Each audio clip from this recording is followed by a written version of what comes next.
నమస్తే, welcome to స్వతంత్ర news. ముందుగా హెడ్లైన్స్ చూద్దాం. వాలంటీర్లపై వైసీపీ టీడీపీ మధ్య మాటల యుద్ధం. చంద్రబాబు మోసపూరిత హామీలు నమ్మొద్దన్న సజ్జల. పవన్ తెరచాటు రాజకీయం ఎందుకు చేస్తున్నారు? జగన్ మరోసారి సీఎం కావడం ఖాయమన్న ముద్రగడ.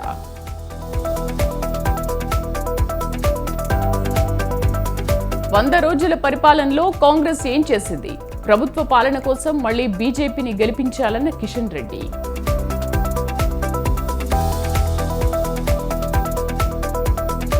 కాంగ్రెస్ లో షిండేలు లేరు, గ్రూపు విభేదాలు లేవు.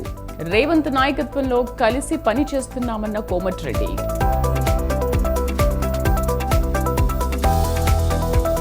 కవితను అరెస్ట్ చేసిన సిబిఐ, జైల్లో కవితను విచారించనున్న సిబిఐ.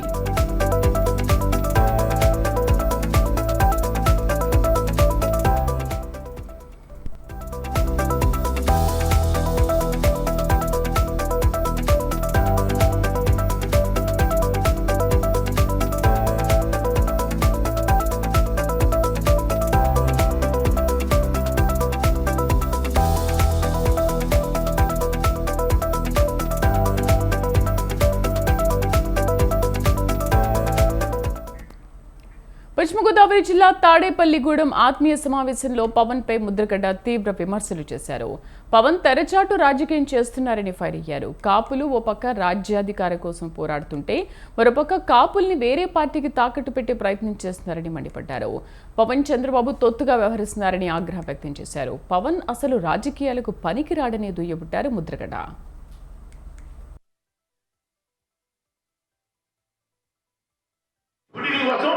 ఎమ్మెల్యే పదవి కావాలా అంటే ప్రజా సేవ చేయడం కోసం కాదండి, వాళ్ళు షూటింగ్ చేయడం కోసం ఎమ్మెల్యే పదవి కావాలంట. ప్రజాసేవ అనే మాటే వాళ్ళు ఒకటి రావట్లేదండి. ఆలోచించండి, ఇంకా టైం ఉంది. అది కూడా చంద్రబాబు నాయుడు త్యాగం చేసేసి పార్టీని బ్యాక్ చేసేసి మీ షూటింగ్కి వెళ్ళిపోతే బాగుంటుందని ఆ తిరుగుకి ఏంటి మా పరిస్థితి అని చెప్పేసి బెంగపడతా ఉన్నారు.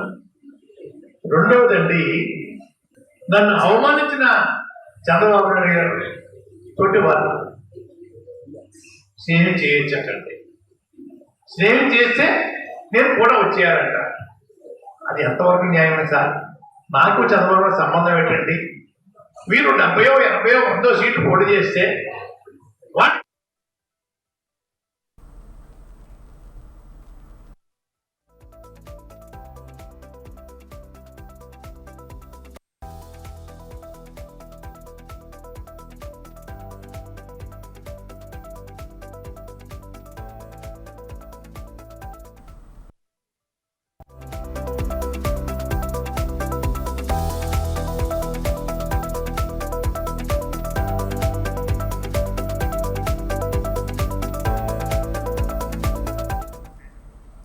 ధాన్యం కొనుగోళ్లలో ప్రభుత్వం చిత్తశుద్ధితో ఉందని ముఖ్యమంత్రి రేవంత్ రెడ్డి అన్నారు. రైతుల కష్టాన్ని ఎవరైనా మార్కెట్ కమిటీ అధికారులు, వ్యాపారులతో కుమ్మక్కై తక్కువ చేసే ప్రయత్నం చేస్తే సహించేది లేదని స్పష్టం చేశారు. జనగామ వ్యవసాయ మార్కెట్లో జరిగిన ఘటనపై సకాలంలో స్పందించి రైతులను మోసం చేయడానికి ప్రయత్నించిన 4 ట్రేడర్లపై క్రిమినల్ కేసులు పెట్టారని ఆదేశించామన్నారు. నిర్లక్ష్యంగా వ్యవహరించిన మార్కెట్ కార్యదర్శిని సస్పెండ్ చేయాలని ఆదేశించిన అడిషనల్ కలెక్టర్ రోహిత్ సింగ్కి అభినందనలు తెలిపారు. రాష్ట్ర వ్యాప్తంగా అధికారులందరూ ధాన్యం కొనుగోలు విషయంలో అప్రమత్తంగా ఉండాలని సీఎం సూచించారు.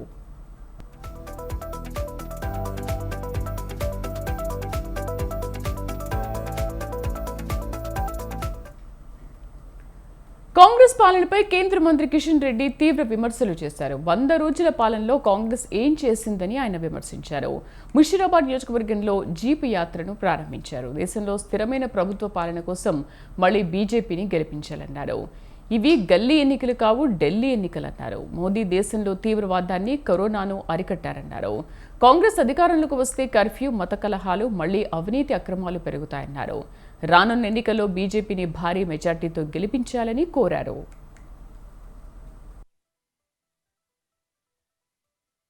తెలంగాణ రాష్ట్రంలో కానీ ఎవరు కూడా తమ ఓటు వినియోగించుకోకుండా ఉండకూడదు. అబ్దుల్ కలాం గారు చెప్పినట్టు ప్రతి ఒక్కరు కూడా పార్లమెంట్ ఎన్నికల్లో పాల్గొనాలి. నరేంద్ర మోడీ గారి నాయకత్వాన్ని ఆశీర్వదించాలి. నరేంద్ర మోడీ గారిని ముచ్చటగా మూడోసారి యాక్టివ్ ప్రధానమంత్రిగా చేయాలి. ఎందుకంటే ఈరోజు కాంగ్రెస్ పార్టీ కొట్టేసినా మరో పార్టీకి వేసినా అది మురిగిపోతుంది. ఎవరు కూడా తమ ఓటును దుర్వినియోగం చేసుకోకూడదు, నిరుపయోగం చేసుకోకూడదు. ఈరోజు దేశంలో గెలిచేది 140 కోట్ల మంది ప్రజల ఆశీస్సులతో నరేంద్ర మోడీ గారే. దేశానికి ప్రధానమంత్రి అయ్యేది నరేంద్ర మోడీ గారే. ఈ దేశానికి నరేంద్ర మోడీ గారి నాయకత్వం అవసరము. నరేంద్ర మోడీ గారి నాయకత్వంలోనే దేశం అభివృద్ధి చెందుతుంది. నరేంద్ర మోడీ గారి నాయకత్వంలోనే దేశం బాగుపడుతుంది. నరేంద్ర మోడీ గారి నాయకత్వంలోనే దేశ గౌరవం పెరుగుతుంది. నరేంద్ర మోడీ గారి నాయకత్వంలోనే దేశంలో ఆధ్యాత్మికమైనటువంటి సాంస్కృతిక మార్పు వస్తుంది. కాబట్టి నేను అన్ని వర్గాల ప్రజలను కోరుతున్నాను. పేద ప్రజల సంక్షేమం కానీ, దేశ అభివృద్ధి కానీ, దేశ పెట్టుబడులు కానీ, పరిశ్రమల స్థాపన కానీ, నీతి నిజాయితీ కానీ, ఉగ్రవాదం అరికట్టడం కానీ అన్ని రకాలుగా నరేంద్ర మోడీ గారి నాయకత్వంలోనే దేశానికి మేలు జరుగుతుంది. కాబట్టి నేను ఈ సందర్భంగా అన్ని వర్గాల ప్రజలకు, తెలంగాణ యావత్తు ప్రజానీకానికి, తెలుగు ప్రజలకు మనవి చేస్తా ఉన్నాను. బీసీలను కాంగ్రెస్ నేత రాహుల్ గాంధీ మోసం చేస్తున్నారని బీజేపీ ఎంపీ లక్ష్మణ్ అన్నారు. ఓట్ల కోసం బీసీ గణాంకాలు చేపడతామని అంటున్నారని విమర్శించారు. బీజేపీ కార్యాలయంలో జ్యోతిబా పూలే జయంతి కార్యక్రమంలో లక్ష్మణ్ పాల్గొన్నారు. 10 ఏళ్లుగా సామాజిక న్యాయాన్ని మోదీ అమలు చేస్తున్నారని లక్ష్మణ్ అన్నారు. పూలే ఆశయాలకు అనుగుణంగా మోదీ పనిచేస్తున్నారని కొనియాడారు. ఇవాళ మొసలి కన్నీరు కారుస్తున్నారు రాహుల్ గాంధీ గారు.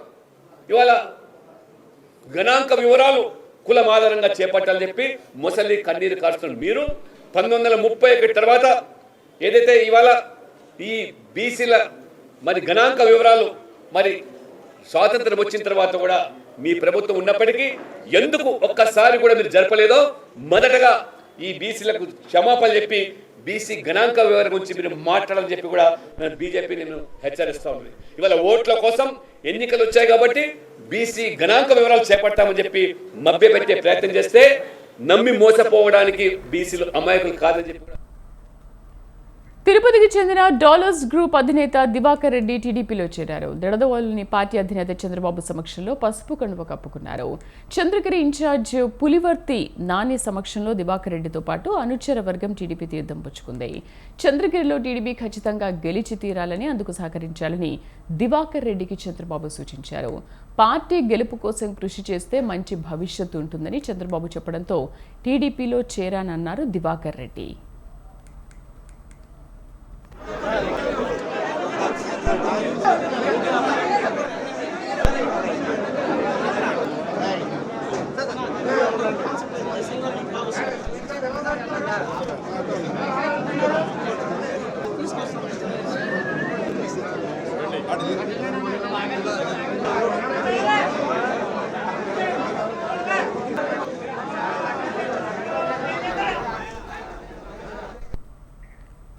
వైసీపీ ప్రభుత్వంపై టీడీపీ నేత దేవినేని ఉమా ఆగ్రహం వ్యక్తం చేశారు. ఏపీలో వైసీపీ కోడ్ నడుస్తోందని మండిపడ్డారు. సోషల్ మీడియాలో వైసీపీ ఫేక్ ప్రచారం చేస్తోందని ఫైర్ అయ్యారు. ఐబీ పేరుతో కూడా ఫేక్ న్యూస్ పోస్ట్ చేస్తున్నారని ఆగ్రహం వ్యక్తం చేశారు. ప్రభుత్వ వైఫల్యాలను ప్రశ్నిస్తే వైసీపీ గూండాలు దాడులకు తెగబడుతున్నాయని దేవినేని పేర్కొన్నారు. ఇక మాజీ మంత్రి బాలినేని కుటుంబ సభ్యులు బరి తెగించి వ్యవహరిస్తున్నారని విమర్శించారు. పోలీస్ యంత్రాంగం ఏం చేస్తుందో ఎవరికీ తెలియని పరిస్థితి నెలకొందన్నారు దేవినేని. సజ్జల రామకృష్ణారెడ్డి పిచ్చవాగుళ్ళు పిచ్చమాటలు. ఇక్కడ నెక్స్ట్ స్పేస్ బిల్డింగ్ తాడేపల్లిలో నెక్స్ట్ స్పేస్ బిల్డింగ్ లో fake news factory, AP digital corporation ఉద్యోగులు అక్కడ 300 మంది పనిచేస్తా ఉన్నారు. వైసీపీ పార్టీ ఫేక్ న్యూస్ తయారు చేసి ఇవాళ ఏ స్థాయికి వెళ్ళిపోయారంటే ఇంటెలిజెన్స్ బ్యూరో ఐబీ ఎంబ్లం మార్చి ఫేక్ సమాచారాన్ని, ఫేక్ న్యూస్ ని, ఫేక్ సర్వేలు కూడా ఈ ఫేక్ న్యూస్ ఫ్యాక్టరీలో ఏదైతే నెక్స్ట్ స్పేస్ బిల్డింగ్ లో సజ్జల భార్గవ రెడ్డి నాయకత్వంలో అయ్యా కొడుకులు, తండ్రి కొడుకులు సజ్జల రామకృష్ణారెడ్డి తాడేపల్లి కొంపలో ఉండి మంత్రాంగం యంత్రాంగం చేస్తా ఉన్నాడు. ఏపీ డిజిటల్ కార్పొరేషన్ ఈ భవనంలో సజ్జల భార్గవ రెడ్డి ఈ ఫేక్ న్యూస్ అన్ని కూడా ప్రధాన ప్రతిపక్ష పార్టీలు తెలుగుదేశం కావచ్చు, బీజేపీ కావచ్చు, జనసేన కావచ్చు, వాళ్ళ లెటర్ హెడ్స్ అన్ని కూడా ఫేక్ న్యూస్ పెట్టి అధ్యక్షుల పేరు మీద నెలల తరబడి ఈ ఫేక్ సమాచారాన్ని, ఫేక్ న్యూస్ ని విడుదల చేస్తా ఉన్నారు సోషల్ మీడియాలో. ఇవాళ ప్రత్యేకించి ఇంటెలిజెన్స్ బ్యూరో, ఐబీ వాళ్ళ ఎంబలం మార్చి ఇవన్నీ కూడా జాతి ద్రోహం, కేంద్ర సంస్థలకు సంబంధించినవి, వాళ్ళ సంస్థలకు సంబంధించినవి కూడా ఎంబ్లమ్స్ మార్చి ఫేక్ సర్వేలు, ఫేక్ న్యూస్ ప్రజల మధ్యకు వదులుతున్నారు, సోషల్ మీడియాలో వదులుతున్నారు. దీని మీద చర్యలు తీసుకోమని సిఇఓని కూడా కోరాం. సజ్జల రామకృష్ణారెడ్డి. హైదరాబాద్ నగరంలో ఓటింగ్ శాతం పెంచడమే లక్ష్యంగా చేసుకుని ఎన్నికల అధికారులు ముందుకు సాగుతున్నారు. గత అసెంబ్లీ ఎన్నికల్లో ఓటింగ్ 50% సైతం దాటకపోవడంతో ఈ శాతాన్ని బాగా పెంచేందుకు సిద్ధమవుతున్నారు. ఓటింగ్ శాతం పెంపుదలకు 25 రోజుల పాటు ప్రత్యేక కార్యక్రమాలు నిర్వహించాలని ఎన్నికల అధికారులు లక్ష్య నిర్దేశం చేసుకున్నారు.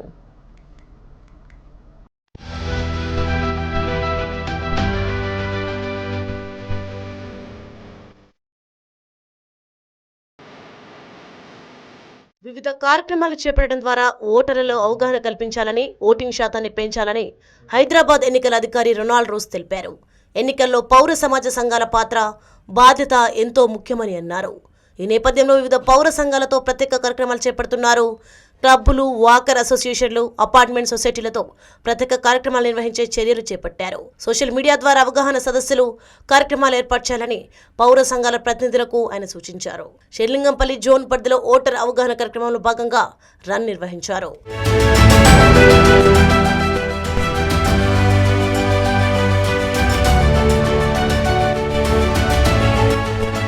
2023లో జీహెచ్ఎంసీకి జరిగిన సాధారణ ఎన్నికల్లో 45% మంది ఓటర్లు మాత్రమే తమ ఓటు హక్కును వినియోగించుకున్నారు. ఈ శాతాన్ని ప్రస్తుత ఎన్నికలలో పెంచేందుకు అందరూ కృషి చేయాలని అధికారులు భావిస్తున్నారు. ఇందుకోసం పౌర సంఘాలతో వివిధ రకాల కార్యక్రమాలు నిర్వహించడంతో పాటు అన్ని తరహాల్లో ప్రచారాలు చేయాలని నిర్ణయించారు. ఓటర్ అవగాహన పెంచి పోలింగ్ శాతం పెంచేందుకు print, electronic media, social media ద్వారా ప్రచారం చేసేలా రాష్ట్ర ఎన్నికల సంఘం వివిధ కార్యక్రమాలు చేపడుతుంది. షార్ట్ ఫిలింలు, రేడియో, FM రేడియో ద్వారా ప్రచారం నిర్వహిస్తున్నారు.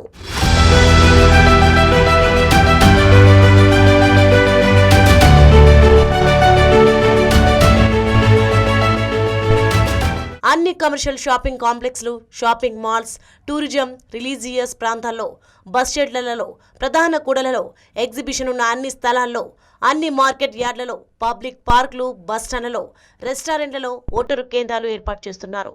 ఇక్కడ ఓటరు జాబితాలో పేరు చెక్ చేసుకోవాలని జీహెచ్ఎంసీ కమిషనర్ తెలిపారు.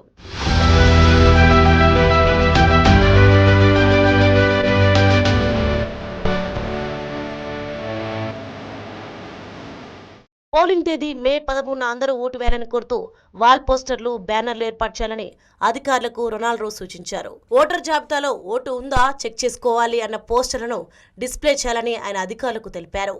మే 13 పోలింగ్లో పాల్గొని ఓటు వేయాలని ఆడియో రికార్డింగ్ చేసి అనౌన్స్ చేసేలా చర్యలు చేపట్టాలని రిటర్నింగ్ అధికారులను సూచించారు.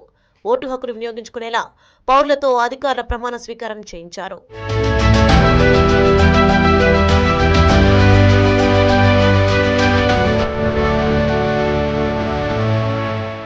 విద్యార్థులకు ఓటు ప్రాధాన్యం తెలియజేయాలని, ఓటు హక్కు వినియోగించుకోవడంపై వివిధ పోటీలు, మహిళలకు రంగోలీ పోటీలు నిర్వహించాలని రొనాల్డ్ రోస్ సూచించారు.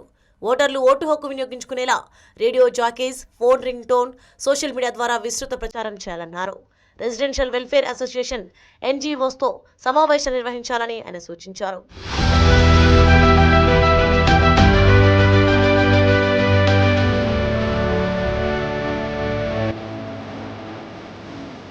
హైదరాబాద్ నగరంలో పోలింగ్ శాతం తక్కువగా ఉండడానికి గల కారణాలను ఎన్నికల అధికారులు గుర్తించారు. పోలింగ్ స్లిప్పులు సక్రమ పంపిణీ జరగకపోవడాన్ని ప్రధాన కారణంగా అధికారులు భావించారు. 100% పోలింగ్ స్లిప్పుల పంపిణీ పూర్తి చేసేలా చర్యలు తీసుకోవాలని డిప్యూటీ కమిషనర్, జోనల్ కమిషనర్లకు, ఎన్నికల అధికారులకు కమిషనర్ రొనాల్డ్ రోస్ ఆదేశాలు జారీ చేశారు.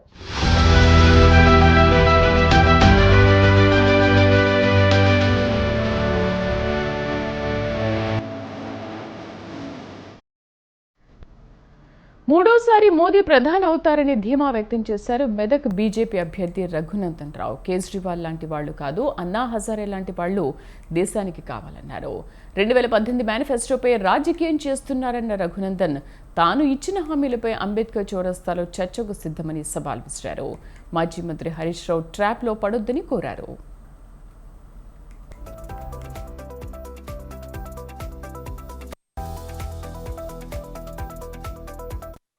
చేసినటువంటి ఉద్యోగులను తీసుకుపోయి వాళ్ళతోటి పోయిన అసెంబ్లీ ఎన్నికలలో దుబ్బాకలో ఏ ప్రయోగం చేసినో అదే ప్రయోగం చేద్దామని మళ్ళీ హరీష్ రావు ఆలోచించిండు. పాపం ప్రయోగం బెడిసి కొట్టింది, వాళ్ళని కూడా హరీష్ రావు కాపాడలేడు. అందుకని సిద్దిపేటలో ఉన్న ప్రభుత్వ ఉద్యోగ మిత్రులందరూ కూడా నేను 2 చేతులు జోడించి సవినయంగా చేసేటువంటి అప్పీల్, దయచేసి హరీష్ రావు ట్రాప్లో పడకండి. హరీష్ రావు కుటుంబంలో ఒకరిద్దరు ఇప్పటికే శ్రీకృష్ణ జన్మస్థానానికి పోయినరు. త్వరలోనే హరీష్ రావు గారు, వెంకటరామరెడ్డి గారు, ఇంకో మిగతా వాళ్ళంతా కూడా అదే లైన్లో ఉంటారు. కాబట్టి జైల్లో నుంచి పరిపాలన మనకొద్దు. ప్రజా ఆశీర్వాద యాత్రలో భాగంగా కొండా విశ్వేశ్వరరెడ్డి చేవెళ్ల నియోజకవర్గంలో పర్యటించారు. పార్లమెంటు పరిధిలోని పలు మండల గ్రామాల్లో ఆయన ఎన్నికల ప్రచారం నిర్వహించారు. తాను ఎంపీగా గెలిచిన వెంటనే ప్రజల సమస్యను పరిష్కరిస్తానని భరోసా ఇచ్చారు. కాంగ్రెస్ బీఆర్ఎస్ పాలనలో రాష్ట్రం అప్పుల కుప్పగా మారిందన్నారు. 6 గ్యారెంటీల పేరు చెప్పి కాంగ్రెస్ సంక్షేమ పథకాలు, కాళేశ్వరం ప్రాజెక్టు చెప్పి కేసీఆర్ తెలంగాణ ప్రజలను నిలువునా మోసం చేశారని విశ్వేశ్వరరెడ్డి విమర్శలు చేశారు.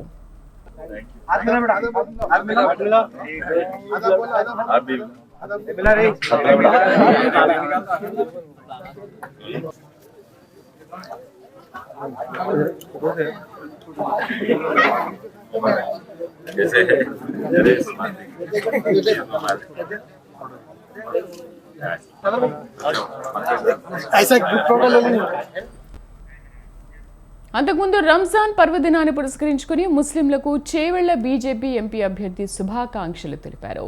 కందవాడ గ్రామంలో పర్యటించి స్థానిక మసీదులో ప్రత్యేక ప్రార్థనలు చేశారు.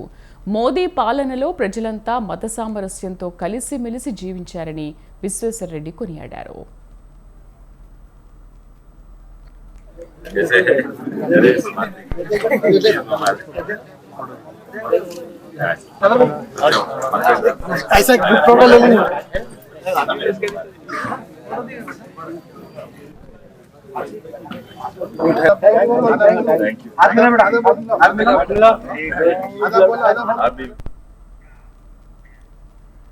తెలంగాణలో సంచలనం సృష్టించిన ఫోన్ ట్యాపింగ్ కేసుపై సిపి కొత్తకోట శ్రీనివాసరెడ్డి స్పందించారు. ఫోన్ ట్యాపింగ్ కేసు విచారణ పారదర్శకంగా జరుగుతుందని చెప్పారు.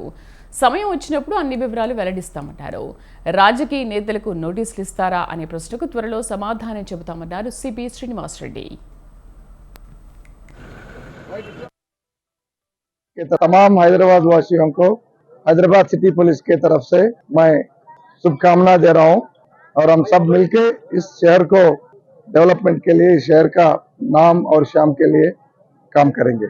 Thank you so much. तमाम हैदराबाद वासियों को हैदराबाद सिटी पुलिस के तरफ से मैं 2024 లోక్సభ ఎన్నికల ఏప్రిల్ 19న తొలి విడత పోలింగ్కు దేశం సిద్ధమైంది. మరోపక్క రెండో దశ పోలింగ్కు సన్నాహాలు పూర్తవుతున్నాయి. దేశం మొత్తం మీద ఎన్నికల వేడి ఎండ వేడిమిని దాటి సాగుతోంది. విడతలతో సంబంధం లేకుండా రాజకీయ నాయకులు అన్ని రాష్ట్రాల్లోనూ సుడిగాలి పర్యటనలు చేస్తూ జోరుగా ప్రచారం సాగిస్తున్నారు. ఏప్రిల్ 26వ తేదీన జరిగే రెండో విడత ఎన్నికల్లో నామినేషన్ల పర్వం ముగిసింది. ముమ్మర ప్రచారం సాగుతోంది.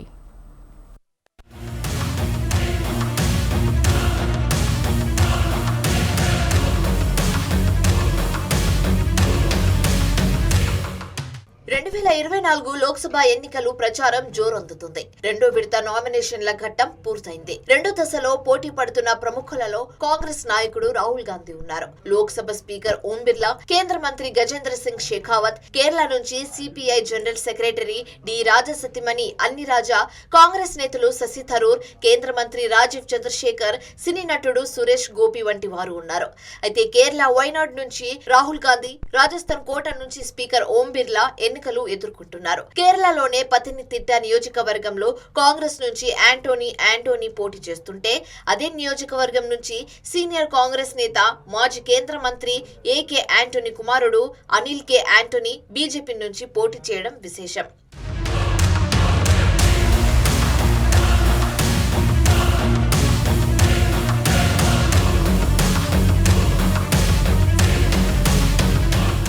సార్వత్రిక ఎన్నికల తొలి దశ ఏప్రిల్ 19న మొత్తం 102 నియోజకవర్గాలకు తొలి దశ పోలింగ్ జరుగుతుంటే, రెండో దశ పోలింగ్ కు సన్నాహాలు పూర్తవుతున్నాయి. రెండో దశలో ఏప్రిల్ 26వ తేదీన దాదాపు 12 రాష్ట్రాల్లోని 88 నియోజకవర్గాలకు ఎన్నికలు జరుగుతున్నాయి. ఒక బీహార్లోని 5 నియోజకవర్గాలకు ఏప్రిల్ 25నే రెండో దశ పోలింగ్ జరుగుతుంది. నామినేషన్ల పర్వం పూర్తయింది. 12 రాష్ట్రాలలో మణిపూర్ లో మాత్రం 2 నియోజకవర్గాలలో ఇన్నర్ మణిపూర్ నియోజకవర్గానికి పూర్తిగా ఔటర్ మణిపూర్ నియోజకవర్గంలోని సగభాగానికి ఏప్రిల్ 19న పోలింగ్ జరుగుతుండగా ఏప్రిల్ 26న ఔటర్ మణిపూర్ స్థానంలోని మిగతా పోలింగ్ కేంద్రాలలో ఓటింగ్ ప్రక్రియ నిర్వహించనున్నారు.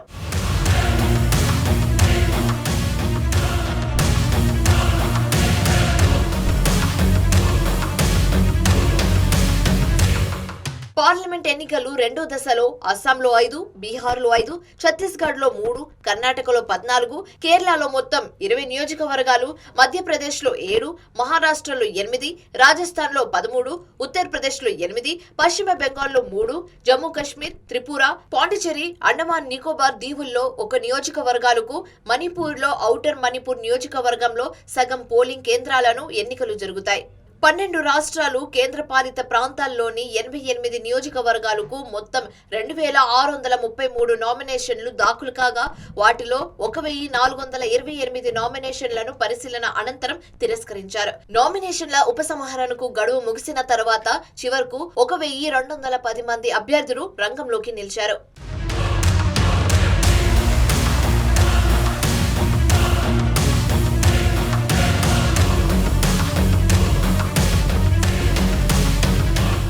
కేరళలో మొత్తం 20 నియోజకవర్గాలకు మొత్తం 500 మంది బరిలో ఉన్నారు. కర్ణాటకలో రెండో విడత పోలింగ్ జరిగే 14 నియోజకవర్గాల్లోనూ 491 మంది అభ్యర్థులు తమ అదృష్టాన్ని పరీక్షించుకోనున్నారు.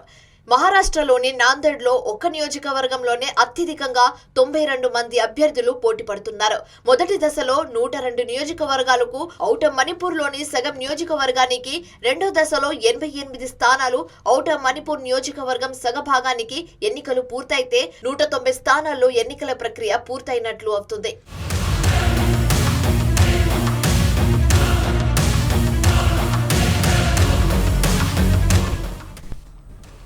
సిఏఏ, ఎన్ఆర్సీ, యూనిఫామ్, సివిల్ కోడ్లను తాము అంగీకరించబోమని బెంగాల్ సీఎం మమతా బెనర్జీ తెలిపారు. ఎవరైనా అల్లర్లు చేయడానికి వస్తే మీరంతా నిశ్శబ్దంగా ఉండాలని, వాళ్లకు మీరు ఎర కావద్దు అని కోరారు. ఈద్ సందర్భంగా నిర్వహించిన ఓ కార్యక్రమంలో దీదీ పాల్గొన్నారు. ఎక్కడైనా పేలుడు జరిగితే అక్కడ అరెస్టు చేసేందుకు బీజేపీ ఎన్ఐఏను పంపుతోందని ఆరోపించారు. అందరినీ అరెస్ట్ చేస్తే దేశం నిర్జనంగా మారిపోతుందన్నారు. అందరూ కలిసి ఒకటిగా ఉండే అద్భుతమైన ఆకాశం కావాలని బెంగాల్ సీఎం చెప్పారు. एक चॉकलेट बम भी बंद, साथ साथ में अन्नपूर्णा पूजा भी है, लेकिन अन्नपूर्णा पूजा माता को हम श्रद्धा करते हैं और ये लोग इसका नाम पे आपको नाम है दंगा करने चाहता है. कोई दंगा करने अगर आते हैं आप चुपचाप रहो, माथा ठंडा रहो, बिल्कुल आप रहे कुल हम रहेगा कुल तो टकरान हम नहीं करने देंगे. एक चॉकलेट बम भी बंद फटते हैं, एनआईए को भेज देता है, सबको अरेस्ट कर लो. सबको अरेस्ट करते करते तुम्हारा देश ही सुनना हो जाएगा. यही बात में रहता है. हम तो छोटा आसमान चाहते हैं, सुंदर आसमान, जिसके लिए सब लोगों ने एक साथ में रहेगा. हम ये सुंदर आसमान चाहते हैं. इसी के लिए मैं यही बोला. इकबाल ने कविता लिखा था जब उसको माताजी का देहांत हुआ था, उम्र भर तेरी मोहब्बत मेरी खिदमत कर रहे, जब मैं तेरी खिदमत करने का कबूल हुआ तू चल बसी. बहुत दुख हुआ था. इसी के लिए अभी से याद रखना, कोई भी दुष्ट